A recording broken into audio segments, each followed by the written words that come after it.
آج ہم ایسی دوا کے بارے میں بات کریں گے جو بالکل فری بھی ہے اور آپ کے سیکنڈ ہارٹ کو ڈیولپ کرتی ہے، جس کی وجہ سے کارڈک رسک جو ہیں، جو ہارٹ اٹیک کے رسک ہیں، وہ تقریباً 90% تک کم ہو جاتے ہیں۔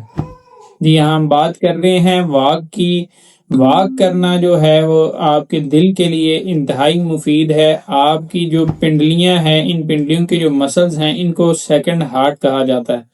جب کوئی انسان چلتا ہے تو پاؤں اٹھانے سے آپ کی جو پنڈلیاں ہیں ان میں جب حرکت آتی ہے تو وہ مسلز ڈیولپ ہوتے ہیں۔ آپ کے ہارٹ کا کام ہوتا ہے کہ وہ خون کو پمپ کرے باڈی کے پیریفرل حصوں میں، یعنی آپ کے ہاتھوں میں اور پاؤں میں، اور جو پنڈلیاں ہیں وہ خون کو نیچے والے حصے سے اوپر دل کی طرف پمپ کرتی ہیں۔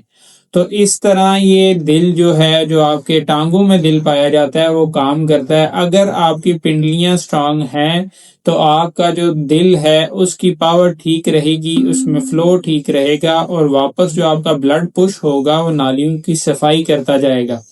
اس سے اسٹڈیز شو کرتی ہیں کہ 90% تک ہارٹ اٹیک ہونے کے چانسز جو ہے وہ رک جاتے ہیں۔